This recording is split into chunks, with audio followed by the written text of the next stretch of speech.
Hello friends, आता आपण practice set 1.1 मध्ये सेकंड क्वेश्चन जो आहे त्याच्यातला सेकंड क्वेश्चन पाहिलो. मग आपण हे वालं पहिलं इक्वेशन म्हणा आणि याला दुसरं इक्वेशन म्हणा. अवघड नाही आहे, ही 9वीला पण झालेलं आहे. 9वीला काही काही जणांना 4-5 मार्क येतं, शिकवलेलं समजत नाही. पण बोलू नका आता घरी, इथं तरी तुम्ही आपसात बोलता, घरी पण जरा बघायलात ना, जरा मन लावून बघा. कारण हे 10वीचं वर्ष, हे 1 नंबर झालं इक्वेशन, इथून एवढे 1 नंबर आहे. अवघड बिलकुल नाही, तुमचं मन स्थिर नाही म्हणून तुम्हाला अवघड वाटतंय. हे बा 3x - 2y बरोबर आहे 7. काहीच नाही, तुम्हाला अवघड वाटलं का बघा. इथून एवढं 1 नंबर दिलं, अवघड नाही आहे. इथून एवढं 1 नंबर दिला आणि हे सेमिकोलन म्हणतात त्याला, अर्धविराम. म्हणजे पुन्हा एक नवीन समीकरण आलं. इथून 3x - 2y बरोबर 7, याला 2 म्हटलं. मित्रांनो, या दोन्हीच्या मध्ये जर विचार केला तर बघा ना, माझ्या समोर पण विद्यार्थी आहेत, ते जरा खाली बघू लागला, नाव घेत नाही मी आता, परंतु त्याला मी म्हणू शकतो, अरे इकडे बघ ना बाबा, किंवा एखादी मुलगी खाली बघायला इकडे लक्ष दे. पण तुम्ही जर घरी बघायलात ना, तर तुम्ही 2 मिनिटात पालकांच्या समोर व्हिडिओ बघायचा. कारण 2 मिनिटासाठी व्हिडिओ ओपन करताना दुसऱ्याच्या ॲप्लिकेशनमध्ये जातात. तर तसं नका करू, वर्ष 10वीचं लक्षात घ्या. तर ही तर 7y, इथं 2y. आता ह्याला सेम नाही करतायत. 1 आणि 2 नंबर तर कळाले का? 1 आणि 2 नंबर कळाले का? आता इथं 7y 2y कटणार नाही, कटणार. याला एकतर याला सेम करायचं झालं तर याला 7 2 14 करा आणि याला 20 आणि 14 करा. हे दोन्हीला गुणावं लागतं. त्यापेक्षा एकालाच गुणून येते ते, म्हणजे इथं x आणि इथं 3x आहे. मग इथं 3x येण्यासाठी आपल्याला 3x कट करायचंय बघा.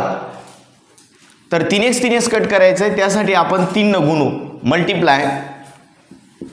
कोणीच खाली बघणार नाही, समोर असलेले आणि जे बघायले त्यांनी फक्त व्हिडिओज बघायचा आणि अगोदर बघून नंतर पूर्ण समजून घ्यायचं आणि मग लिहायचे. अजूनही काही काहींच्या इकडं तिकडं मान आहेत. हे बघा, इथं 3x आहे, इथं 3x आहे. मला इथं 3x असल्यामुळे इथं 3x करण्यासाठी मित्रांनो, याला x ला किती न गुणावं लागेल? 3 न गुणावं लागेल. मग x लाच 3 न गुणायचं नाही तर पूर्ण समीकरणालाच 3 न गुणायचे, बरोबर? पूर्ण ह्या ओळीलाच. जसं की एखादा वाढप्या असतो, वाड्या करणारा, बुंदी वगैरे वाढायला तर सगळ्या लाईनला वाढावं लागतं. तसं ह्या तिन्हीला सगळ्या लाईनलाच आपण 3 न गुणणार आहोत. Multiply equation 1/3. लक्षात घ्या, का 3 न गुणलो? इथं 3x आहे, इथं 3x करायचंय. मग एकाला 3x नाही, सगळे 3x करून टाकू. समजा सगळ्यांना 3 याला 3x न गुणायचंय, म्हणजे 3 न गुणायचं, याला 3 न गुणायचं आणि याला पण 3 न गुणायचंय. समीकरण 1लाच 3 न गुणायचंय. आता मराठीत काही लिहित नाही तर समजून सांगतो फक्त मराठीत. मल्टिप्लाय इक्वेशन 1/3 समजून घ्या. एखादी ओळ बघा. आता इथं 3 × x असं म्हणू, इथं 3 न गुणलं, लक्षात घ्या. प्लस समजण्यासाठी 3 × 7y, प्रत्येकालाच 3 न गुणायलो. आणि का 3 न गुणायलो? का 3 न गुणायलो? इथं 3x आहे तर इथं पण 3x यावं म्हणून. कळायले का? इथं पण 3x यावं म्हणून. मग बघा आता 3 × x काय आलं? 3x. बघा लक्षात घ्या, याची 3x कटत नव्हतं म्हणून याला 3 न, याला 3 न आणि सगळ्या इक्वेशनलाच 3 न. मग 3 × x 3x, multiply equation 1/3. 3 × x 3x plus 3 7 21, 21y, 21y आणि 3 10 30. जेवढं शांत, मना न शांत, तोंड शांत असेल, गप असेल तोंड, मग तर मी सांगतो तेच डोक्यात फीड व्हायले, तर ते लक्षात घ्या. 3 × x 3x, 3 7 21 आणि 3 10 30. कळालं का मित्रांनो? याला 3 न गुणलं. का गुणलं? इथं 3x तर इथं 3x येण्यासाठी. बरं बघा ना, आता तुम्हीच बघा, काहीच अवघड नाही. इथं 3x आणि इथं 3x झालं का 3x? आता 3x कटर. आता 1 आणि 2चं बोलणं होऊ लागलं. समीकरण कधी बोलत नसतात, पण समज इमॅजिनेशन, कल्पना करू की बाबा हे तर x आणि 3x आपण काटाकाटी करू. ते म्हणलं बाबा तुझ्याकडे 3 थोडीच आहेत, माझ्याकडे 3x, आपली काटाकाटी होत नाही. ते म्हणलं मी स्वतःला चेंज करून घेतो, मी स्वतः बदलायला तयार आहे. तुझ्यासाठी काटाकाटी करू आपण की 3x होईल, की मी इथं बदलतो. मग हा एक न राहता तो कोण झालाय? 3 झालाय. 1ला कशामध्ये रूपांतरित केलं आपण? 3 मध्ये 3 न गुणून 3x 3 7 21 3 10 30. आता इथं 3x आणि 3x कटणार आहेत. मग आता 1 आणि 2ची काटाकाटी होत नव्हती, कारण इथं x होता, इथं 3x. आता 2 आणि 3चं करायचं. जे काय करायचं तर आता कशाचं करायचंय? 2 आणि 3चं. बेरीज करा का वजाबाकी? तुम्ही सुद्धा बोलू शकता माझ्याकडे आहे. बेरीज का वजाबाकी? इथं प्लस 3x आहे आणि इथं पण काही नाही, म्हणजे प्लस आहे. काही चिन्ह नसतं प्लस असतं. सबट्रॅक्शन बरोबर आहे. इकडे असं की सबट्रॅक्शन घ्या त्या ठिकाणी. का बरं सबट्रॅक्शन करायला पाहिजे? त्याच्यामध्ये सबट्रॅक्शन यामुळे करायला पाहिजे की प्लस प्लस कटत असतं का बाळांनो? नाही. बऱ्याच जणांना कळत नाही. मुलं मला प्रश्न विचारतात, सर आम्हाला मांडता येतो पण कधी बेरीज आणि कधी वजाबाकी हेच कळत नाही. मित्रांनो, जेव्हा डिफरंट साईन असतील तर डायरेक्ट ॲडिशन करायची, पण साईन जर डिफरंट नसतील, साईन सेम असतील तर तेव्हा ते काटाकाटी करण्यासाठी त्याचं साईन एक्सचेंज करावं लागतं. साईन बदलावं लागतं. म्हणजे काय करावं लागतं? वजाबाकी. वजा आणि खालच्या समीकरणाला द्यायची सजा चिन्ह बदलण्याची असं मी म्हणतो. तसं बघा 3x वजा 2y बरोबर 7 आणि 3x अधिक 21y बरोबर 30. आता याच्यामध्ये बघा 7 मोठी का 30 मोठे रे? 30. मग 30 मधून 7 वजा होतील का 7 मधून 30? सोपं आहे. 30 मधून 7 म्हणजे 3 मधून 2. मग सबट्रॅक्ट 2 करायचं कशापासून? फ्रॉम 3. माझ्याकडे लक्षात घ्या. सबट्रॅक्ट शब्द पुढे लक्ष द्या. ज्यांना कळालं नाही त्यांनी लक्ष असू द्या. Subtract equation 2 from 3. लक्ष असू द्या. समीकरण हे मराठीतनं मी लिहिणार नाही, ती सवयीचा भाग कट केला ना. Subtract equation 2 from 3. 2 हा जो सबट्रॅक्ट आहे, 2 कशामधून सबट्रॅक्ट करायचा आहे? फ्रॉम 3. मराठीतून याला लिहिताना नॉन सेमीचे लेकर असतील त्यांनी कसं मला समजून घ्यायचं. व 3 मधून 2 वजा करायला. सबट्रॅक्ट इक्वेशन 2 सबट्रॅक्ट करायचे फ्रॉम कशापासून? फ्रॉम म्हणजे पासून. कशापासून? 3 पासून. मग 3 आधी लिहायचं, 30 वाला आधी लिहायचं. कोणतं आहे मग? 3x + 21y = 30. याला काही नंबर द्यायची गरज नाही, हे लिहिलं. फ्रॉम वारच्या नंतरच आधी लिहायचं. कशापासून वजा करायचं? तर 3 पासून वजा करायचं. मग 3 आधी लिहिलं. 3x + 21y + 30. हे प्लस प्लस चिन्ह द्यायची गरज नाही. नंतर आता हे 3 लिहिल्यानंतर सबट्रॅक्ट फ्रॉम 3 म्हणजे फ्रॉम वर आधी लिहिलं. आता कोणतं सबट्रॅक्ट करायचं? 2 करायचं सबट्रॅक्ट. हे करायचं. मग आता बघा इथं लिहायचं 3x - 2y आहे फक्त. -2y = 7. मित्रांनो, सबट्रॅक्ट म्हणजे वजा आणि वजा म्हणजे खालच्या समीकरणाला द्यायची सजा चिन्ह बदलण्याची. कोणती सजा द्यायची? चिन्ह बदलणे. मग चिन्ह बदलू. इथं काही नाही म्हणजे प्लस असतं. हे काय झालं? मायनस. हे मायनसला कट करू, गोल करू, तिथं प्लस आणू. इथं पण काही नसतं म्हणजे प्लस असते, पण ते प्लस द्यायची गरज नसती. डायरेक्ट इथं काय करायचं? मायनस चिन्ह करायचं. हे मायनस केलं. सर मायनस काऊन केलं? कारण सबट्रॅक्ट करायला लागलो. आधीचं चिन्ह दिसत नसतं म्हणजे प्लस होतं, ते मायनस झालं. या मायनसला गोल केलं, तिथं नवीन चिन्ह कोणतं आणलं? प्लस. याच्या खाली लिहायचं. बऱ्याच जणांना सांगितलं की बाबा याच्या बाजूला नाही, जे चिन्ह चेंज झाले त्याच्या खाली लिहायचं आणि इथं मायनस चिन्ह. समजलं का? समजलं का? आता बघा, आता कटल ते. इथं वरती चिन्ह कोणतं काहीच नसते म्हणजे कोणतं असते? प्लस असते. हे +3x आणि -3x कटलं. +3x - 3x cancel. घाबरायचं नाही बाळांनो. तुम्हाला जे प्रॉब्लेम आहे ते बडबडीचा आणि मन स्थिर नसण्याचा. मी शिकवताना पेनच खेळतील, काही नाही खालीच बघताल, मानच खाली असेल ते नको. शिकवताना व्हिडिओ बघताना बी, वर्गात असताना बी समोरच लक्ष पाहिजे. +3x - 3x कटलं 23. राहू द्या, थोडं करेक्शन बी आवश्यक आहे. कारण मुलं जशा चुका करतात त्या अशा चुका करायच्या नाही. कारण सेम साईन जे आले तर त्यांचं काय करतो? सारख्या विचारांचे मित्र होतात, लोक एकत्र येतात. तसं सारख्या चिन्हांची एकत्रीकरण म्हणजे बेरीज होईल. 21y. आता हे आपलं वाटायला लागलं मायनस, पण हे मायनस राहिलं का? नाही. इथं नवीन चिन्ह, ही जागा विकत घेतली मायनस चिन्हाची. कोणी? प्लस चिन्हानं. मग 21y आणि 2y किती झाले? 23y. किती झाले? 23y. 23y. आता इथं मात्र भिन्न चिन्ह आहेत. धन आहे, हे ऋण आहे. धन आणि ऋण दोघांचं समान वजाबाकी करा. 30y मधून 30 मधून 7 गेले, 23 आले. हे बरोबर आहे. आणि मोठ्या संख्येत चिन्ह प्लस प्लस द्यायची गरज नाही, ते बी गरज नाही समजा. आता बघा 21y आणि 2y कळालं का? 23y कळले. कसे केले? 21 मधून 2 19 का नाही केले? कारण दोन्ही चिन्ह काय आहेत? ते सेम आहेत. हे पण प्लस आणि हे पण प्लस. हे मायनस चिन्ह राहिलं का? आता नाही. तेवढं मात्र क्लिअर करा. याला लक्षात. तुम्हाला वाटतं सर वजा बी करायला तुम्ही तर बेरीज काऊन केली? वजा असो का बेरीज असो, काही असो वरचं चिन्ह, ॲडिंग असलं का सबट्रॅक्शन असलं, त्याचा महत्त्व नाही. सारख्या चिन्हांची बेरीज आणि भिन्न चिन्हांची वजाबाकी, एवढं मात्र लक्षात घ्या. y बरोबर आहे, हे बघा इथं गुणिले 23 आहे बाळांनो. इकडे आल्यावर काय होणार? ते भागिले 23. 23ला 23 जशाला तसे, गुणिले 23 काय झाले बाळांनो? भागिले 23 झाले. मग y बरोबर 23 × 23, 23 × 23 है ना. 1/1 म्हणजेच काय आलं? 1 आलं. y ची किंमत किती आली? 1 आली. मग y ची किंमत जी 1 आली ती पुट, ती व्हॅल्यू कशात ठेवायची? आता पुट y = 1, इन इक्वेशन कोणत्यात 1 2 3 मध्ये कशात पण ठेवा, 1 मध्ये सोपं जाईल आपल्याला, 1 मध्ये ठेवू, put y = 1 in equation 1, in equation 1. मग बघा एक समीकरण लिहायचं आता. हे बघा x प्लस, तुम्हाला सगळ्यांना समजण्यासाठी मी x जशाला तसं लिहितो, मग ठेवू किंमत. जिथं दिसल y, समोर पाय रे, जिथं दिसल y तिथं ठेवायचं 1. मग x ला x जशाला तसं, 7 ला 7 जशाला तसं, गुणिलेला गुणिले, y ची व्हॅल्यू काय 1 आहे, बरोबर आहे 10. मग x ला x, 7 1 7 बरोबर आहे 10. माझ्याकडे लक्ष द्या, x ला x, 7 ला 7, इथं काय नसतं म्हणजे गुणिले असतं, 7 आणि y मध्ये गुणिले दिलं, इथं 1 दिलं, बरोबर आहे 10. मग x ला x, 7 1 7 बरोबर आहे 10.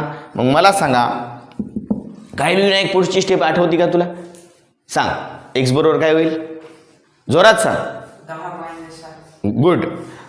आता विनायक सुद्धा व्यवस्थित फोकस लक्ष आहे त्याचं की +7 काय झाले -7, कारण वर्ष 10वीचे लक्ष द्यावंच लागणार आहे का नाही. 10 - 7, मग x बरोबर 10 तून 7 गेले किती उरतील, 3 उरतील. माझ्याकडे लक्ष द्या, झालं x ची व्हॅल्यू आली आणि y ची आली. मग सोल्युशन काय लिहायचं, सोल्युशन काय होईल बेटा, x, y ला काय लिहू आपण, x ची व्हॅल्यू आधी लिहू 3, सांगा 1. मला तरी वाटते सगळ्यांना समजलं असावं, आणि समजतं. नाही समजलं तर पुन्हा बॅक येऊन पुन्हा डबल पहा, 2-3 वेळा समजेल, काही गरज नाही. तसं एकदाच लक्ष मी हळूवार सांगितल्यामुळं कळलं. ओके, आता व्यवस्थित पॉज करून लिहून घ्या. बघा मित्रांनो, अवघड हे जसं मागचं गणित अवघड नव्हतं तसं हे पण अवघड नाही, फक्त तुम्ही लक्ष द्या. उलट मागच्यात तरी आपल्याला कशानं तरी गुणावं लागलं, कशाला, याच्यात ते पण नाही. याला इथून एवढं काय म्हणलो आपण, इथपर्यंत 1 नंबर द्यायचा, अर्धविरामपर्यंत आणि सेमिकोलनपर्यंत, आणि इथून पुढचं समीकरण दुसरं आहे, त्याला 2 नंबर द्यायचा. 2x + y = 13, याला काय नंबर दिला, 2. याच्या आधी आपण इकडं काय लिहितो की हे उत्तराचं काय आहे, सोल्युशन आहे. ओके ना, हे सोल्युशन इथून सुरू झालं. याला 1 नंबर आणि याला 2 नंबर. काय अवघड वाटलं याच्या, एवढं तर लिहिलं असेल ना, एवढं नाही आलं म्हणलं तुम्ही खूप महान आहेत. बरं 1 आणि 2 नंबर देत आले पाहिजे. त्याच्यानंतर कशाने तुम्हाला असं वाटलं लेकरायला, काय विद्यार्थ्याला, की सर इथं 3y आणि इथं 3y करू, जमते गुणून बी, पण गुणायचीच गरज नाही. आहे का गुणायची गरज शंतनू? कशामुळे गुणायची गरज नाही? काय काय कटल विनायक? y थोडी कटत असतं. इथं 3y आणि इथं y, दोन्ही 3y असल्यावर कटलं असतं. ही कटणार नाही तर काय काय कटल, 2x 2x, 2x कटल. पण दोन्ही पण काही चिन्ह नाही म्हणजे काय असतं, ते दोन्ही पण काय तर प्लस आहेत. मग सारखे चिन्ह कटत असतात का? नाही. मग सारखे चिन्ह दोन्ही प्लस नाही कटणार. मग एकाचं चिन्ह मायनस करावं लागेल तेव्हा कटन, एक प्लस आणि दुसरं मायनस असल्यावर कटन. मग दुसरं जर मायनस करायचं असलं चिन्ह चेंज करावं लागेल. चेंज करावं लागेल म्हणजे काय करावं लागेल आपल्याला, त्याची सबट्रॅक्शन करावं लागेल. वाचा बाकी डायरेक्ट घासन काढायला गुणायचीच गरज नाही, डायरेक्ट. मग 9 मोठे का 13 रे? 13तून 9 वजा करायचे म्हणजे 2 मधून काय वजा करायचंय, 1 वजा करायचंय. मग 1 सबट्रॅक्ट करायचं. बघा मी कसं लिहितो, सबट्रॅक्ट इक्वेशन. कोणतं सबट्रॅक्ट करायचंय, 1. आणि कशापासून, फ्रॉम 2, 2 पासून, म्हणजे 13 पासून 9 म्हणजे 1 सबट्रॅक्ट करायचंय 2 पासून, म्हणजे सबट्रॅक्ट 1 फ्रॉम 2. समजलं का? 1 सबट्रॅक्ट. हे पण लिहिता येत नाही बरं विद्यार्थ्यांना, की स्टेटमेंट कशातून काय, 1 आधी लिहावं का 2 आधी लिहावं. फ्रॉम म्हणजे ज्याच्यापासून वजा करायचं. फ्रॉमचा अर्थ काय, पासून. सबट्रॅक्ट इक्वेशन 1, 1 सबट्रॅक्ट करायचं फ्रॉम कशापासून, फ्रॉम 2. मग बघा आता फ्रॉमच्या नंतरचं इक्वेशन आधी लिहायचं असते. मग बघा आता 2x + y बरोबर आहे 13, 2x + y बरोबर आहे 13 आणि 2x - 3y बरोबर आहे 9. लक्षात घ्या. आता बघा सबट्रॅक्ट वजा म्हणजे खालच्या समीकरणाचा सजा, मी मगाशीच सांगितलं होतं, चिन्ह बदलण्याची. कोणती सजा द्यायची, चिन्ह बदलण्याची. मग इथं काय करा, मायनस करा. काही नसतं म्हणजे प्लस होतं ते मायनस झालं. हे मायनसला काय करा, गोल करा, तिथं काय ना चिन्ह प्लस. इथं काही नसतं म्हणजे कोणतं असते, प्लस असते. कोणती प्लस असते, इथं काय झालं मायनस. हे चिन्हच नव्हतं बदललं होतं, लय महत्व. आता नाही, मला सुरुवातीला पाहिजे. हे बा मायनस कशामुळं, सबट्रॅक्टमध्ये चिन्ह चेंज केले. इथं प्लस होतं, मनातली मनात काही नसतं म्हणजे प्लस असतं, इथं काय झालं मायनस झालं. आता समजलं, लक्षात घ्या. आता +2x - 2x कटले, अवघड नाहीच ना. वरचं चिन्ह काय, वरचं चिन्ह बदललं काही विद्यार्थ्यांनी, आता मी याच्यात नाव नाही घेत, वरचं चिन्ह चेंज होत नसतं. जे चिन्हाची सजा खालच्या समीकरणाला वजा आणि खालच्या समीकरणाला त्याची सजा चिन्ह बदलण्याची, वरच्याला नाही खालच्या चिन्ह चेंज करायचे. मायनस मायनसच्या जागेवर प्लस केलं आणि प्लसच्या जागेवर काय केलं मायनस केलं. आठवणीत राहतं, लक्षात घ्या. प्लस 2x मायनस 2x कटलं. आता बघ इथं हे पण प्लस आणि हे पण प्लस आहे, सारख्या विचारांचे मित्र होतात, सारख्या चिन्हांची बेरीज. इथं 1y असतं, काय नसतं म्हणजे काय असतं 1 प्लस 1y प्लस 3y काय झालं प्लस 4y. आणि 13तून 9 गेले किती उरले 13तून 9 गेले 4, करेक्ट 4 उरतात. पण हे प्लस चिन्ह द्यायची गरज आहे का नाही, सारख्या विचारांचे मित्र होतात त्यांचा विचार सारखा. 3y आणि 1y 4y प्लस 4y, पण प्लस चिन्ह द्यायची गरज नसते. आता इथं काय नसतं म्हणजे काय असते गुणिले आहे. मग इथं y बरोबर हे y ची किंमत काढण्यासाठी गुणिले 4 कुठे गेले भागाकारात. y साठी त्याग करावा लागला. y 4 म्हणले y ला, y तुम्हाला किंमत नाही y मला नाही ना. मग मी काय करतो 4 म्हणला गुणिले इथे इकडे भागिले होतो कोणासाठी y साठी. मग y बरोबर 4 1 4 4 1 4 1/1 म्हणजे 1 आलं. 1/1चा अर्थ काय झाला 1 आला. हे जे y ची व्हॅल्यू आहे 1, माझ्याकडे लक्ष सृष्टी लक्ष दिले, y इक्वल टू जे 1 आहे त्याच्यामध्ये आपण बघू की ही व्हॅल्यू 1 2 किंवा 1 किंवा 2 मध्ये ठेवा. तिसरं समीकरण तयार करण्याची गरजच नाही पडली, याच्यात सोपं आहे. y बरोबर 1 1 तर 1 मध्ये ठेवा, नाही तर 2 मध्ये ठेवा. 1 मध्ये सोपं जाईल. पुट बघा पुट y इक्वल टू 1 का किती आहे 1च आहे 1 इन इक्वेशन 1. y ची व्हॅल्यू 1 जी आहे समीकरण 1 मध्ये ठेवायची. मग 1 जशाला तसं लिहितो मी, लक्षात घ्या. 2x मायनस 3y, नुकसान खाली पाहिल्यावर तुमचं या माझं नाही, समजून लक्ष. 2x minus 3y equal to 9. लय सोपं करून सांगतो रे, पण तुमच्या मनाची स्थिरता, तुमच्या मनात असंख्य एकाच वेळी लाखो विचार येतात म्हणून तुम्ही स्थिर नसता. तुम्हाला वैयक्तिक म्हणलं म्हणी ना ज्याला येतात त्यांच्यासाठी, किंवा ज्यांना मार्क कमी आहेत 4 आणि 2 मार्क, त्यांचं मन स्थिर नाही, त्यांच्यासाठीच हे वाक्य. 2x वजा 3y बरोबर आहे 9. लक्षात घ्या, माझ्याकडे लक्ष द्या, लक्ष दिल्यावर कल्याण होईल. 2x ला 2x वजा 3 ला 3, इथं गुणिले y ची व्हॅल्यू किती आहे सांगा बरं 1 आहे. मग इथं 1 ठेवलंय मी मुद्दामून. एक समीकरण तशाला तसं लिहिलं आहे. हे बघा 2x minus 3y equal to 9 direct मी ठेवता येते व्हॅल्यू मला, पण ते लक्षात येत नाही काही विद्यार्थ्यांच्या, म्हणून हे समीकरण लिहिलं. जिथं दिसल y समोर पाय रे, जिथं दिसल y तिथं ठेवायचे 1. किती ठेवलाय तिथं 1 ठेवला. असा वान दाखवायची गरज नाही, पण समजण्यासाठी सांगा. इक्वल टू 9 आता बघा कोणती लक्ष द्या, 3 1 3 ही स्टेप टाळली होतीस तू, हे गुणाकारच नव्हता केला. नाही मी ते कट करतो, बरोबर आहे 9. आता बघा 3 1 3 ही स्टेप नव्हती लिहिली तू, बरोबर आहे का, हे गुणाकार करावं लागतं लिहित, तुमच्यासाठी सांगाल, बरोबर आहे 9. आता बघा 2x ला 2x बरोबर आहे 9, हे मायनस 3 काय झाली इकडं प्लस 3. आता 2x ला 2x 9 3 किती झाले 12, मग x बरोबर 12, हे गुणिले 2 काय झाले x बरोबर बे सख 12 6. मग सोल्युशन काय आलं लक्षात घ्या. सोल्युशन x, y लिहावं लागेल. इथं x ची आधी लिहायची रे 6 आणि y ची नंतर लिहायची, किती आली ती 1 झालं. हे उत्तर आहे. समजलं असेल सगळ्यांना, समजलं का, व्यवस्थित पॉज करून लिहून घ्या. चला ओके. हे बघा ज्यांना शिकायचे ते लक्ष द्या, कारण तुम्ही जर खाली बघितलं तर काही कळणार नाही. बा सोल्युशन सुरू झालं.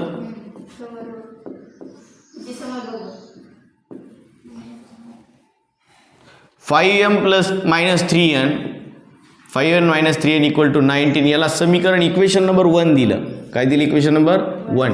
इथून इथपर्यंत सांगितलं, पहिल्यापासून इथपर्यंत सेमीकोलनपर्यंत 1 द्यायचा आणि उरलेला काय असतं 2, याला 2 नंबर द्यायचं. m - 6n इक्वल टू -7, याला इक्वेशन नंबर 2.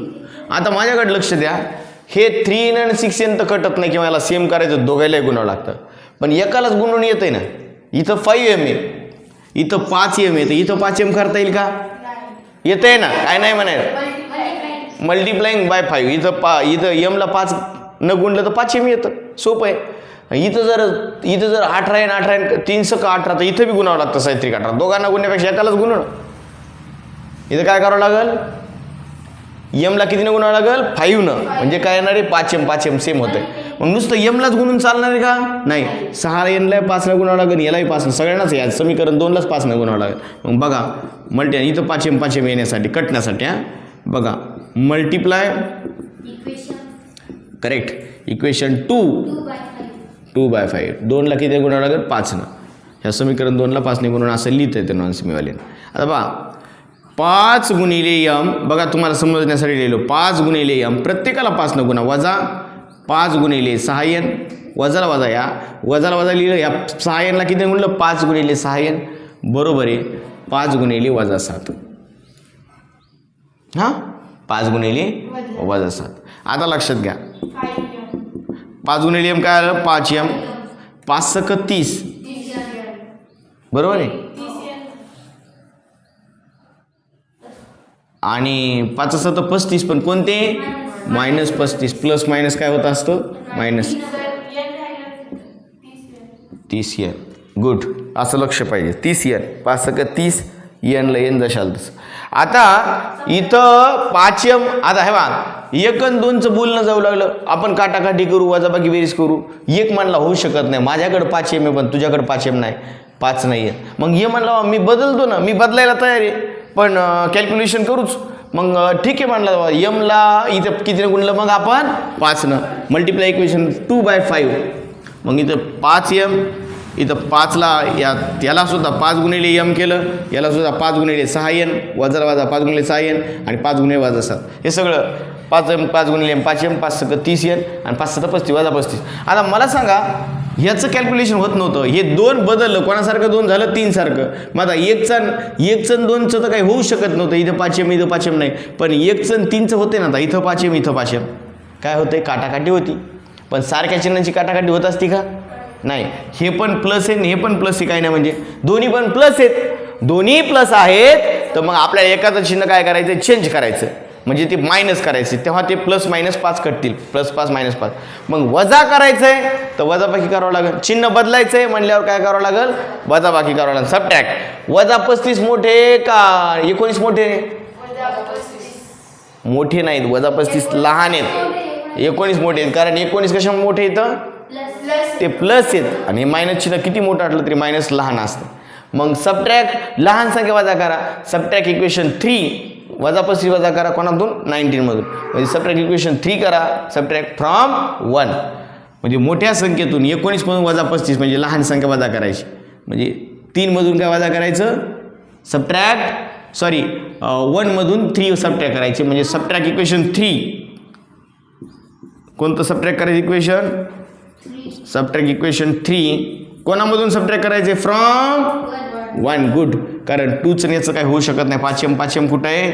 1 आणि 3 मध्ये. मग इथं 19 मोठे येतं, मग त्याच्यापासून वजा करायचं. काय वजा करायचं? 3. मग सबट्रॅक्ट इक्वेशन 3 फ्रॉम कोणापासून? 1 पासून. आता लक्षात घ्या. मग आता 1 लिहायचं आहे, जे फ्रॉमच्या नंतरचं स्टेटमेंट आहे ते आधी लिहायचं. फ्रॉम 1 म्हणजे 1 मधून वजा करायचं. फ्रॉम म्हणजे त्याच्यापासून 1 पासून वजा करायचं. मग 1 आधी लिहा. 5m सांगा पटपट.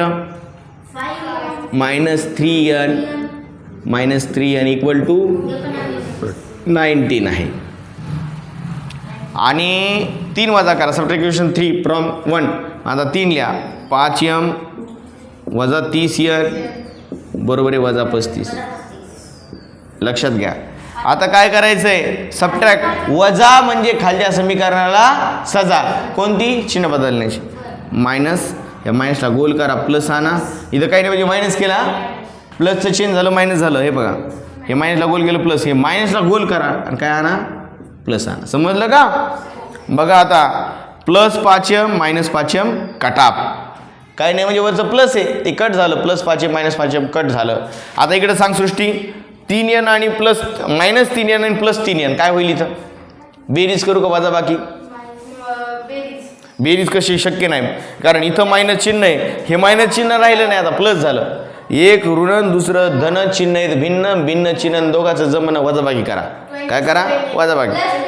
30n मधून 3n मधून तर 30n जात नाहीत, पण 30 मधून 3 गेले, 30n मधून 3n गेले 27, पण क्लोन ते +27. हां, आणि इथं इक्वल टू आता हे पण प्लस आहे वरचं चिन्ह आणि खालचं पण मायनसचं काय झालेलं आहे प्लस झाले, दोन्ही सेम आहेत. मग दोघांची काय करा बेरीज करा. मग किती ती बेरीज बघा, 9 5 14 4 हातचाला 1 3 आणि 1 4 आणि हातचा 1 5 54 करेक्ट 54 आली. किती आली 54.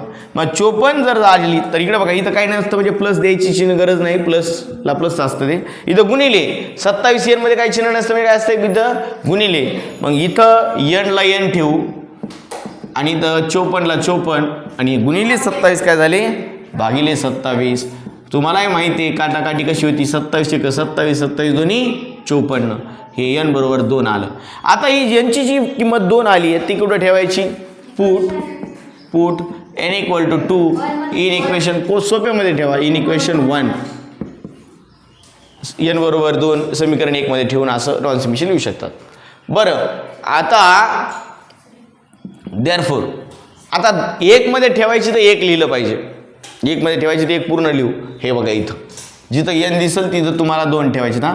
आधी 1 जशाल तसं लिहू समजण्यासाठी डायरेक्ट बी लिहिलं जमतंय, पण मी तुम्हाला बऱ्याच विद्यार्थ्यांचं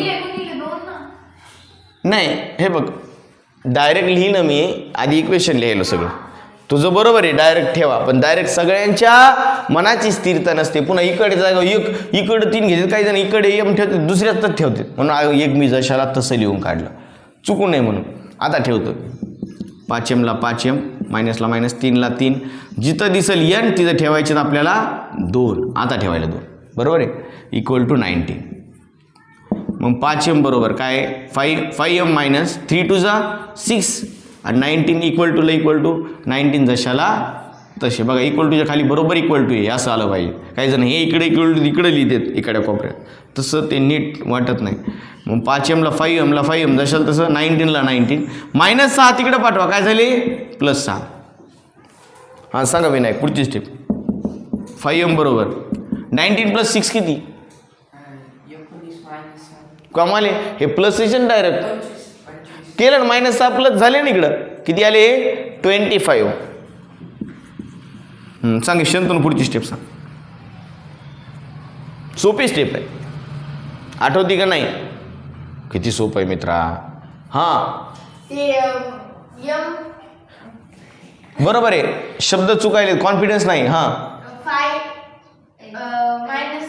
कमाले मायनस आहे काही जण. हां कोणती हे × 5 आहे इकडे गेलं तर /5 होतं 25 गुणिले 5 इकडे गेल्यावर काय होतं भागिले 5. जेव्हा प्लस मायनसचं प्लस होतं ते वेगळं आहे किंवा प्लसचं मायनस, पण इथं गुणिलेचं काय होतं भागिले. आता बघा m = 5 1 5 5 5 25 5 उत्तर आलं. मग सोल्युशन काय आलं सोल्युशन इकडे बघा सोल्युशन m आधी नंतर n लिहायचं आहे. m ची व्हॅल्यू 5 आणि n ची किती आहे 2. हे असंच पाहिजे. समजलं का सगळ्यांना समजलं असं मला वाटतं 100%. आलं लक्षात, व्यवस्थित लक्ष द्या, लिहून घ्या पॉज करून.